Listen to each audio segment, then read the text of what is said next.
of profiles, those people don't exist. World where you're talking to somebody or something that's only ever going to agree with you, or that's only ever going to build on what you're saying. What's it doing to me? How is it impacting my life? Actually, the things surviving are empathy and the ability to listen. Bots that are engaging just like a real coach. The human, again, is not always available. It's really opening up the market. The seed of the idea is always human generated. A reasonable person knows it's not human. Large agencies and thought leaders at these agencies are also saying perspective and the nuance has to come from the person.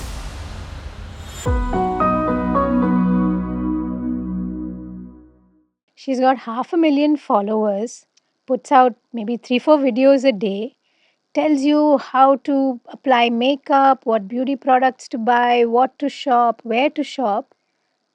And you know the best part? She's not real. Totally AI generated. And that's the content we're consuming today. Thinking, oh, what a beautiful young lady telling me just what to do. So let's see how deep this AI really is in our lives, shall we?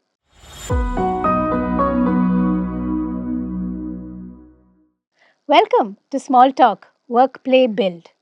I'm Subha Chandrasekharan, a leadership and career growth coach. And here's my co-host. And I'm Hasita. I'm a brand consultant and co-founder at Motley Crue. So can you confirm that you're real, Hasita? I mean, I can confirm that I'm real, Subha. But I think the moment you said she puts out 4 reels a day, I knew she couldn't possibly be human. But that's crazy. And the more and more you dive into it, you realize that tons of profiles, those people don't exist. Yeah. And bot accounts interacting with other bot accounts. I think I shared that with you the other day.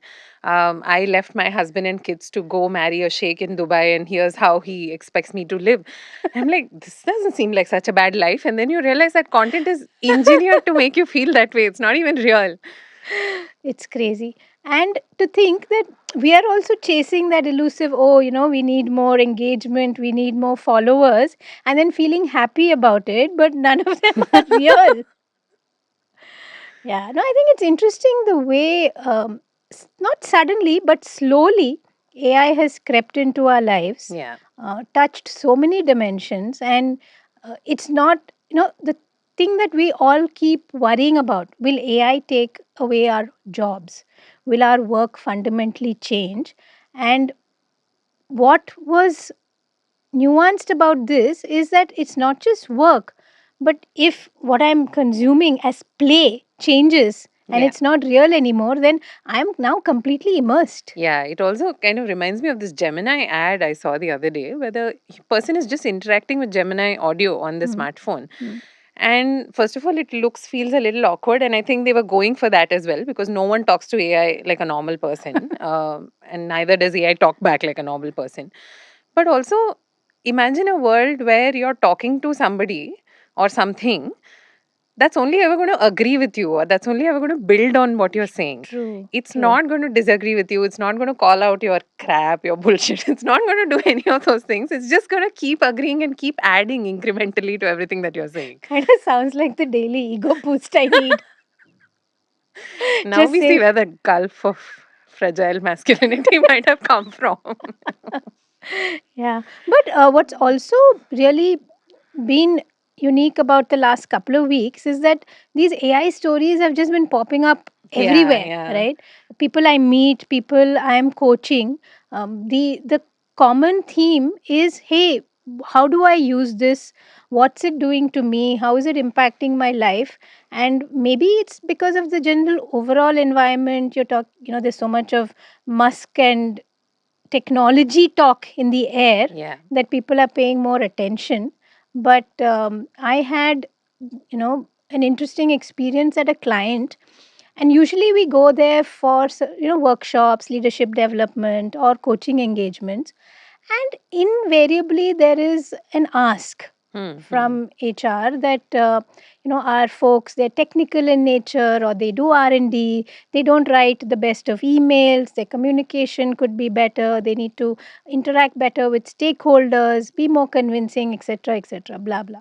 Now I walk into a similar client last week, and plastered all over their walls is, please use Copilot for your emails. Like, and the Yeah. subtext being, I'm tired of training you. Yeah, yeah.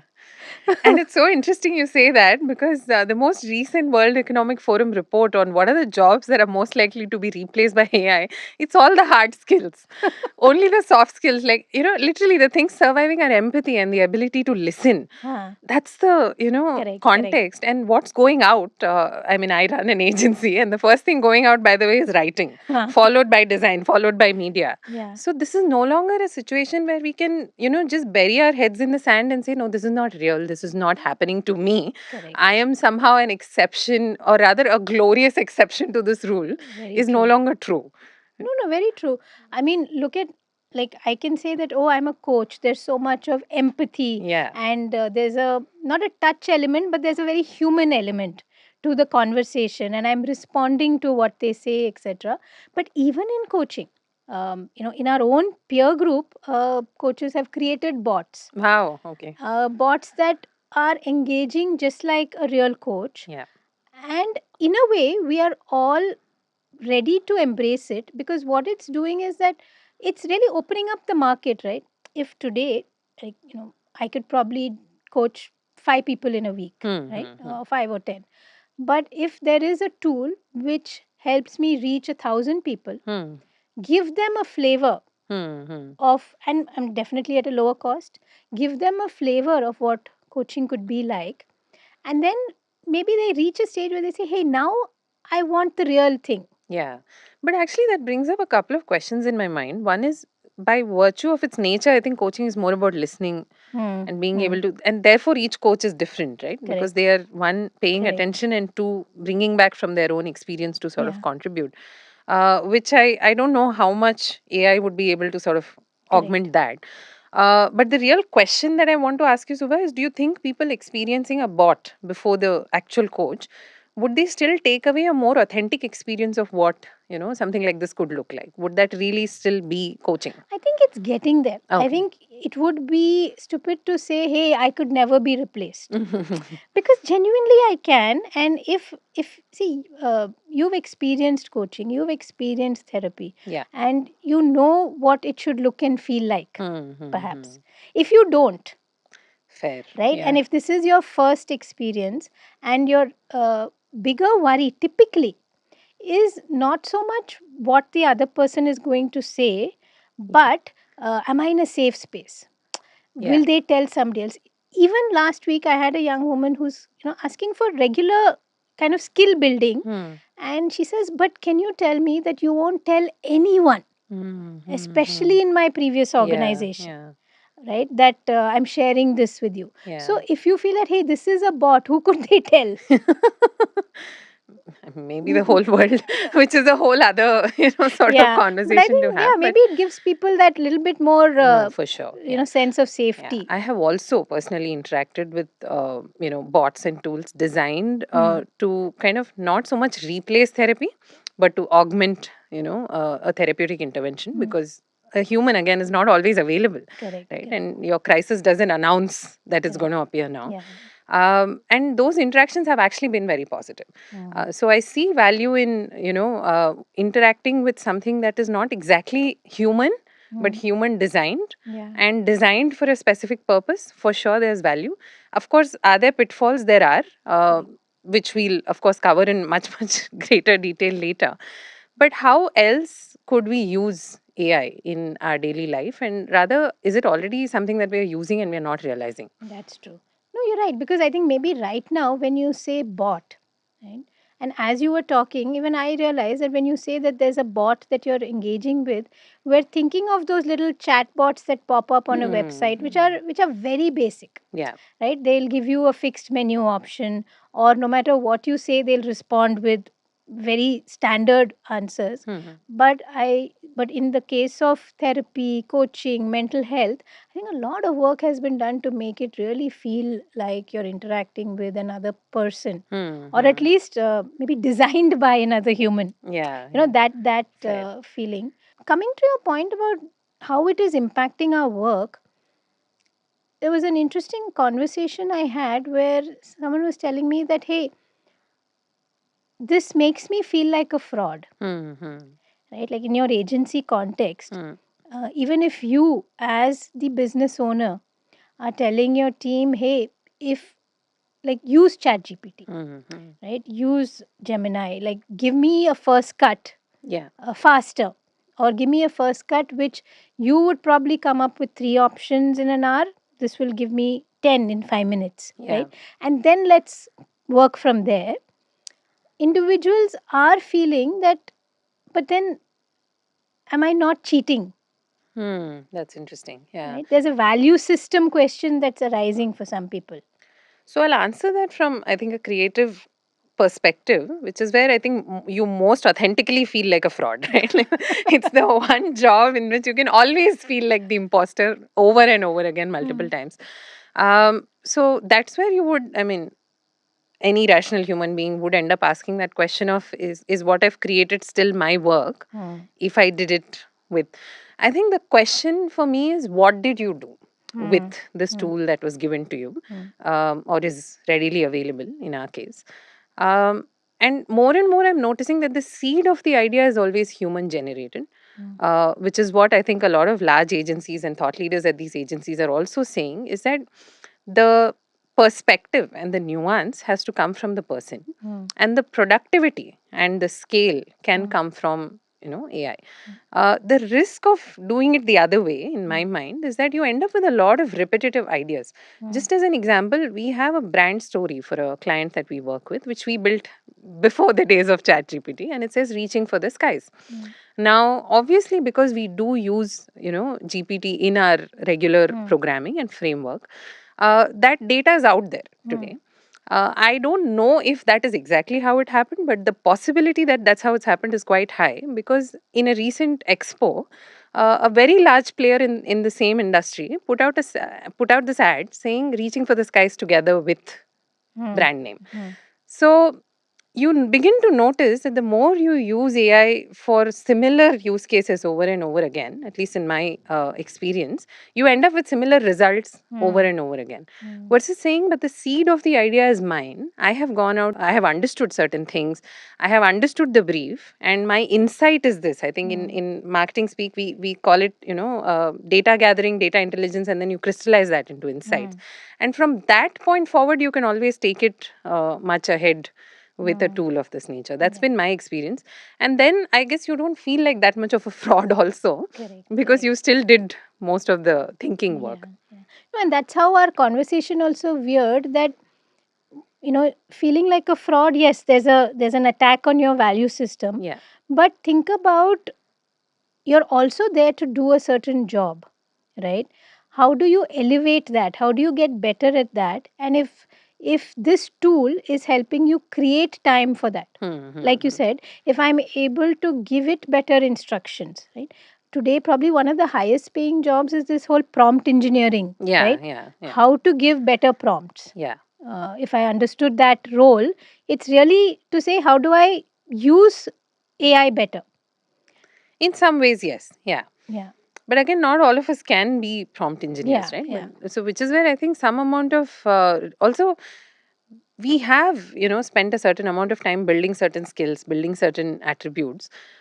It's a good time to really sit down and ask ourselves which of these skills are becoming dispensable, uh, whether that's through AI, whether that's because the world itself is changing, and which of these skills will continue to last for a very long time. And it's interesting to me that it's always the soft skills that seem to come up over and over again, which is the one thing none of us paid attention to when HR trainings were happening. It was a, box that we had to tick just because we had to do it. Correct. But now suddenly we are saying that these are the most important things. These are the things that make you different from everybody else doing the same job. So really, it's a good time for us to sit down and pay attention to what is it that makes me Correct. in demand for this job. Why are people coming to me, asking me to do this? And sometimes the answers are quite surprising. No, I agree, because today, if you make it a tool that enables you, right? So even, let's say, even I'm writing a newsletter, or even this podcast episode, Yeah. right? Nothing stops us, and it won't stop us. We'll go to ChatGPT and say, hey, this is the content, or this is the storyline. Yeah. What's a good title? Yeah. Right now, it will give you 10. You can ask for 10 more times, so you can sit with a basket of 100 also if you feel like. Yes, it will start repeating and it will start sounding similar, but it does make you think that, hey, there's so much I could put out there. Yeah. What's the best one for me? How do I tweak one of these? Or sometimes just a word in one of those options Will jump triggers a out at you. beautiful train Yeah. of thought, and Yeah. then you come up with something on your own, Yeah. right? So that whole battle that we are generating, it's either me or it's AI. I think it has to be me with AI, For sure. right? Yeah. There's Yeah. and that's how you overcome this. Am I a fraud? Am I cheating? Am I taking the easy way out? By saying, hey, can you ask it in reverse? Am I making sure I'm enhancing my work? Yeah. Also, maybe the reason we are paying attention to this now so much is because GPT has captured everybody's imagination and then DeepSeek came and upended everything. But we have been using AI in one form or the other for a very long time. This is not the beginning of it. It began probably 15 years ago in a variety of business contexts. So it's not really that, it's real now. It's that, you went from the iPod to the iPhone. That's Yeah. that's probably the, Yeah. switch that you're making. It is a Correct. big switch. It is a fundamental Yeah. shift.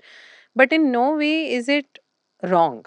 It just is. No, it just is, because it's like you've moved from the typewriter to the computer. We're not going to go back, Yeah, yeah. right? I mean, it's going to be a very kind of a retro movie where you're sitting and typing something on a typewriter. You've moved ahead. The world around you has moved ahead. Yeah. Now this new tool is available, and everybody around you is typing faster, or even just using their voice to dictate. Yeah, yeah. Right? They're not even typing anymore. That's true. So you can't get left behind. I think to wrap the world of work as we see it now, one, make it your ally. Like there's just no choice. Like don't say it's either me or it's AI, because your boss is going to choose AI. Oh man. Okay. Smarter, faster, and apparently even prettier if you look at all the fake profiles. On Instagram, yeah. Right? So, just embrace it, figure out how to integrate it in your work, use it as a tool, don't see it as a competitor, Yeah. right?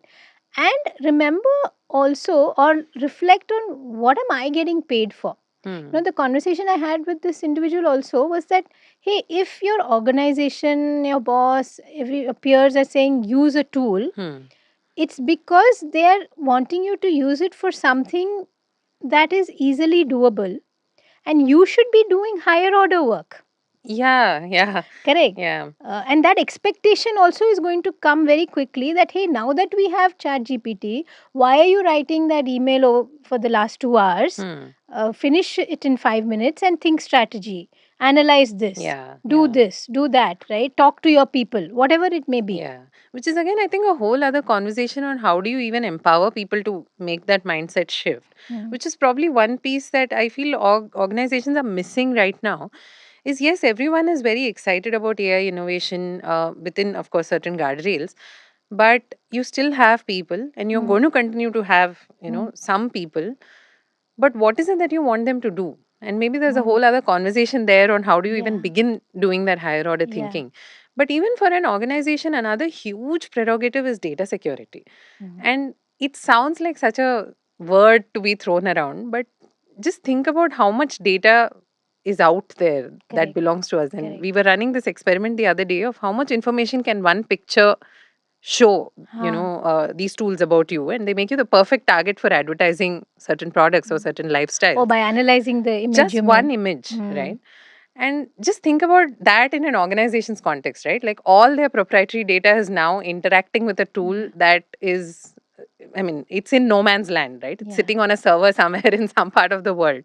And however strong your laws might be, however strong the legality of it might be, unless you do a systems first approach of data security, it's still not going to be effective enough. So I think what you're saying is that also be mindful of what you throw into the system, especially some of these public tools. Especially right? those, yeah. Like don't give it, company information that should not otherwise be shared. but still use it meaningfully. So I think, yeah, that's a given.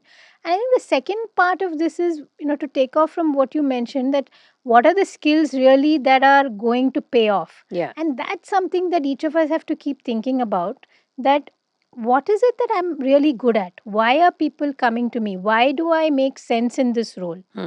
How am I value adding? And how can I get better at that? Yeah. Right? Rather than fight this, invisible engine. And a very big engine at that. It's It's, not going yeah, anywhere. it's getting bigger, it's getting stronger, smarter, etc. Rather than fight it, say, okay, what are two, three things that I want to double down on and get really, really better at in how I do my work, how I value add to the role that I've been given, and also engage with the tools available today. Yeah. Right? I mean, definitely that's not easy. Like you said, what we spend hours learning, like data analysis, maybe even like Excel macros and Yeah, stuff, yeah. which wasn't easy for many. And to say that all of that is now irrelevant, it takes a minute. Yeah. And more than anything, that fear does drive some of these decisions as to whether we want to be on board with this or not. And as much as we are discussing AI and we know it's here to stay, it comes with its own costs and repercussions, Mm. which um, I don't know if we are foreseeing them sufficiently. Like, say, Yeah. in the context of therapy itself, if I were to go back to that, what if I was someone who was reasonably adept at convincing AI to give me the solutions that I want? Mm. And I'm not even talking about the worst case scenarios. I'm just Mm. talking about reinforcing something that should probably not be reinforced, that a Yeah. human would have called out, Yeah. versus an AI telling me, oh, you're a narcissist. How cute is that? Like, Yeah. Yeah. and it's possible. It's very, very, very possible. If you remember, I was telling you that Ananya Pandey movie, Yeah, I Control. still haven't Like, gotten I around. reached a point where it took a deep turn, Yeah. like a twist in the story, and I said, I can't watch anymore, because it's like I've lost control as an viewer, Yeah. because I'm seeing the machine or the bot take over Yeah. in a very, very serious way, right? So that's so possible. Yeah.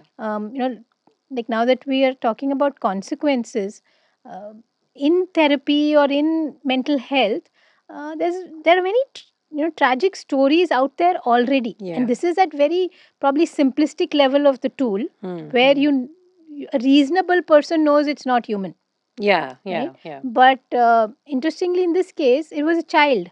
No. Now, their level of reasonably knowing that it's not human is vastly different, Yeah. right? Yeah.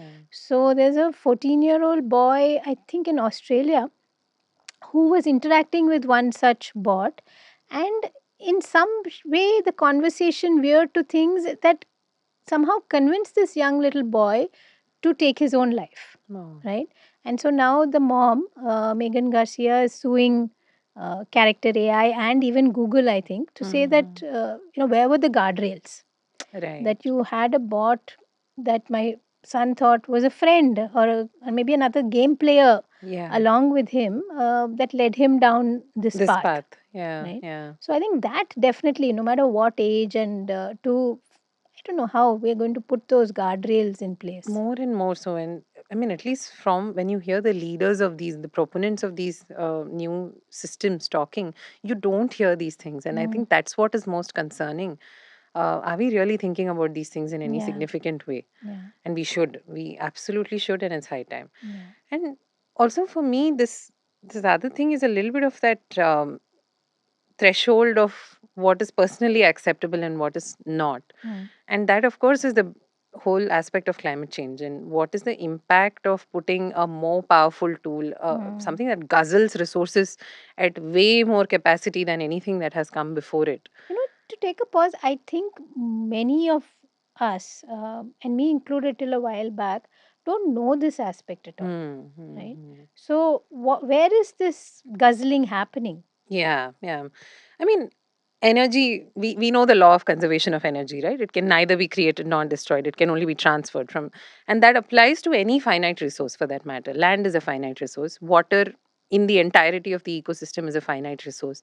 Air, the purity of air rather, is a finite resource. But none of the tools we've built thus far seem to take into account that very fact. So if you want to run powerful AI models, you need data centers. Data centers need land. Data centers also have a cooling issue.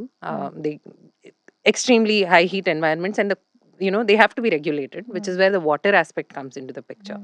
And previously, maybe if you ran a search query and it consumed, of course, you still needed a data center and it still consumed an X amount of resources. But today we are talking about resources that are 10 times higher being consumed at scale. Today, you run a Google search, the first result is still an AI result, right? It's not like you are in control of, whether you're using it or not. It's still being used on your behalf just because you ran a search. And it's so easy for us to do that. We do have these habits which are now costlier overall. And I saw a statistic that says if we continue on this path of using AI the way we do, by 2027, the consumption of water as a resource just with AI use in data centers will be equivalent to the annual water consumption of the country of New Zealand. Wow. And fresh water is only 3% of total water as a resource in this environment. We have to drink from it. We have to use it for various applications. It is our one primary source of hygiene. And now we are also using it to cool a data center. Wow. And then it's just out. It's chucked out. So you may say, oh, it's just going to evaporate and it's going to rain somewhere else. But that's not the point. You've taken a finite resource from somewhere it shouldn't have been taken from, and you're using it. And this is where I think there are so many aspects to it in terms of who does AI use benefit? Is it a benefit for the few that have something to take away from it? Is there a way to extend its benefits to a larger cohort of people? I think these are questions we need to start thinking about. There are people out there who are already thinking about these things and who are conducting research. I think we just need to make ourselves a little more aware of that, because today, even someone who's curious is still prone to listening to the stories of abandoning the family and going to Dubai to live a better life, because that is far more entertaining than saying, hey, by the way, everything you do is probably consuming a resource that can't be put back in your lifetime. No, I mean that's a startling kind of data point to say that I say, oh, where's the nearest coffee shop? And I'm not saying use powerful AI servers, but for whatever reason, Google by default Has decided to do has it for you. decided. So it's doing a lot of work to just tell me it's, Yeah. 10 feet away from you. And then when I'm using it to, spell check a document or write better emails or, say, hey, I've got this idea. Can you quickly make a note that I can share with somebody? It's using resources way beyond what that activity needs. Yeah. Right? I am nowhere close to curing cancer with that query, but the kind of resources it's using. I remember you telling me something like that one simple query is like throwing A bottle of water down the drain. Yeah, yeah, it's I mean, if about you that much. visualize it, Yeah. that every time Like every time you type a query in GPT-4 and models that have more parameters than that, it's just take a liter of water and imagine chucking it out, and it's my too God. much. Yeah. No, and I think we need to know this and we need to hear this, which of course, one thing we've learned, like you were saying, who does this benefit? One thing is always true, the rich get richer. Yeah. Right? Yeah. So these stories don't come out. Yeah. These factoids hardly come out. And when they do come out, it's like, oh, that's the activist speaking. I was just going to say that it sounds like a crusade rather than the very active ground reality of who we are and where we are living today. Right. So we should be starting with, hey, this is what happens when you run a query. Yeah. So can I design it to use less power? Yeah. Rather than saying, hey, I've designed it, there goes your 5 liters of water. Now you figure out what to do about it. Yeah. Like, and for what it's worth, I think a lot of somehow I'm very proud to say that this is a movement that's happening in India right now, where a lot of data centers are working with efficiency partners, are working with people who know how to design for lesser energy consumption overall, and have the metrics to show for it and numbers to show for it. But it is still an add-on, and it's not a zero. Yeah, it doesn't start from some there. game. Yeah. You're still using something, although you're using it probably in a more sensible manner. Yeah. And also knowing this helps, right? This happened even in fashion. Yeah. Like, the whole notion of fast fashion, which many of us didn't know, Yeah. that when a season ends, huge brands just throw out their entire inventory. And set it on fire, They by set the it way. on, yeah. Yeah. They slash their own bags, they cut it up to pieces. and these are huge global brands. But then once you know, it does Make you change you. pause and Yeah, it yeah, does make yeah, you pause and say, hey, do I want to buy from there? Do I want to shop from there? yeah, Do I need to buy at all? yeah, Right? That's a lovely movement in now. yeah, It took some time in coming, but it's like, do I really need to consume more? How can I consume less? And I think these tools also, it's the same question. Do I need to consume it? yeah, yeah. Do I And to need to what use it? extent? I mean, Yeah. sure, we are saying use it for the right reasons, use it to make your work better, use it to interact with the world in a different way. Mm. But also to be mindful that there are pitfalls and we are already part and parcel of those pitfalls. It's not that they're coming for us in the Yeah. future. We are Yeah. all, as one baseline demographic, suscept to all these things. Correct. So, how do we, Yeah. be a little more mindful of what we are doing? Yeah. Maybe we don't have to use it for every single email. Yeah. And maybe if you find out that all of these are, fake accounts, or I mean, it just seems humanly not possible to generate that level of content, then just stop scrolling through that again and again. Yeah, I don't know, yeah. my little form of protest in all the endless, Meanwhile, the bot farm in Vietnam disagrees with you, but yeah, and they're doubling down. Oh, she's not scrolling. Let me let double me down. do more. Yeah, Right, so yeah, it is a zero sum game. But no, I think really huge bunch of things to think about. How we do work, yeah. uh, not running away from AI. You can't. It's all around you. Honestly, it's got you surrounded, so Just figure it accept out. it. Yeah. Get better at what you genuinely like doing and know how to do. Yeah, Get smarter at that. Get learn more. Dig deep into your core skills, and yeah, then supplement it with AI in whatever way or form. And then when you're talking AI, remember regulations, legality, data privacy, yeah. right? And just the kind of The resource actual cost. consumption, Yeah, right? The yeah, actual cost. That's a yeah. very real cost. Yeah. No, that's a lot to. I don't know if I've where I I sit think on we're going to this. need a bot to consume all of this and digest it and make 4 reels. But yeah, Yeah. Oh God. Yeah. We'll probably go to something.ai and say, can you create summarize four this for reels? Yeah. me. Can you tell me what I should be feeling after this? Yeah. After listening Oh to man, this. that's a slippery slope.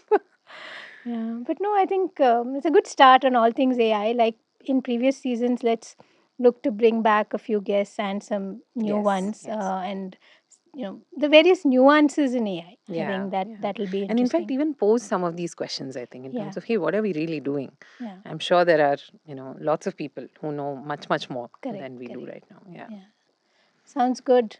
Thank you for that, Hasita. See you next time. See you.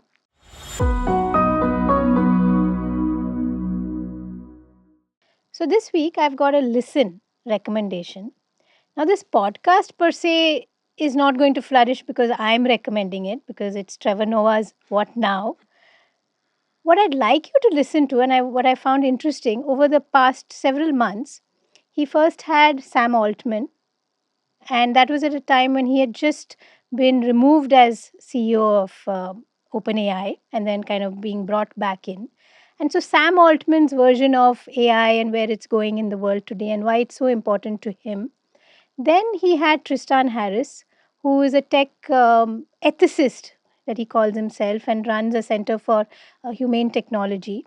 And he's the one who you might have seen the Netflix documentary, The Social Dilemma, which really made us aware of how scary a place this can actually be when you kind of figure out what AI is doing and how the algorithms are reeling you in. And then later, he also had the vice chairman of Microsoft talk about more from a corporate standpoint, where is AI going in this world, why we don't need to worry about it, why it's all for our good, and all of that. But I think three very different perspectives, and it's worth a listen in the context of. And I think today you can't afford to not be curious about AI. So here's a shout out to good old Trevor and his three guests on AI. We've got a book today. Yeah, at some point I'll start recommending some anime or something, hopefully. But I have another book this time, and it's called The Nutmeg's Curse, Parables for a Planet in Crisis by Amitav Ghosh. Amitav Ghosh is also someone we are hoping to have as a guest at some point to really talk us through some of his climate writing. But the reason I particularly like this book, and it's very well appreciated in climate circles, especially, is because it makes us really think about the systems that got us here. Than to say, hey, the planet is warming, let us all lose our minds and let us all go crazy about it. But to really think about what happened over the last few hundred years. And it's just a few hundred years, by the way, maybe less than that, which have brought us to this point. And to really think about the fact that change is not difficult, it just needs intention. And that intention, I feel this book is great for setting and is kind of really amazing in terms of how he tells the story as well. So that's my recommendation. Nice, lovely. So, thank you for listening, watching to Small Talk Work Play Build. Remember, click subscribe, like, leave your comments, leave your questions. Would love to know how you are dealing with the AI all around you. And see you next week. Bye. Bye.